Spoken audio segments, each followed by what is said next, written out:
Yeah, that is exactly right. 6 men have been found guilty in relation to these Brussels terror attacks. Now, there are more charges that are going to be explained by the court going forward. But let me give you these 6 men. Mohammed Abrini, Osama Krayam, Salah Abdeslam, Ali Al-Haddad, Sufi, and Bilal Al-Makuki, and also a man called Usama Attar. Now, Usama Attar is considered to have been an absolute linchpin figure in this, but is also assumed to be dead in Syria and having died some time ago, so evidently tried in his absence. So these other 5 people have all been convicted of murder. There are 2 names that will jump out from that list at anybody who's been following this. The first is Mohammed Abrini, who was captured on a CCTV image. It became globally famous at the time, of 3 terrorists walking into Brussels airport, pushing suitcases in front of them.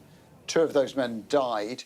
The third was Abrini, who was wearing a hat. He became widely known as the man in the hat as he was being hunted by police. He has been convicted of murder. Now, he was brought up here in Brussels, and one of his childhood friends was Salah Abdeslam, who has also been convicted of murder. That is Abdeslam you're seeing there.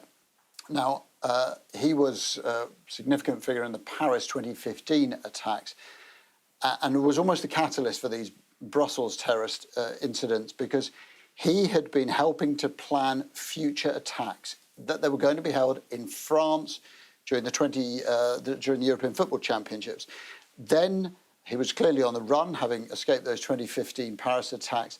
The French police were after him, so was, of course, in fact, the world's police were after him. He was arrested in Brussels, and at that point, the terrorist cell that he was working alongside, including all of these people convicted today, decided that time was running out for them, and that instead of focusing to the future, they would use their weapons to carry out something shortly. It was only 3 days between the arrest of Abdeslam and these outrages in Brussels. 2 bombs blown up at Brussels airport.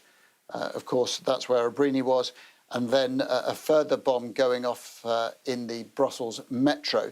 One of these people, Osama Krayam, who was born in Sweden, actually, originally, was also supposed to detonate a bomb on the metro, but seems to have either his device didn't detonate or he got cold feet and fled the scene.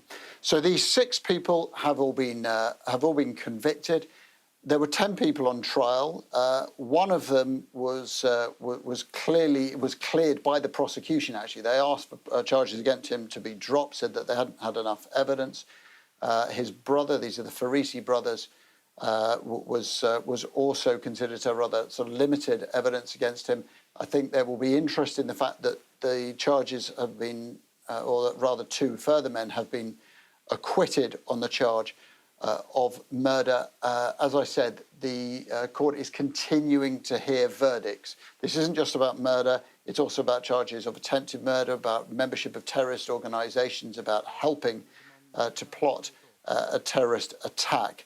But the fact that now we have 6 names, that, by the way, is Salah Abdeslam being pulled into a police car. That was the moment when he was arrested.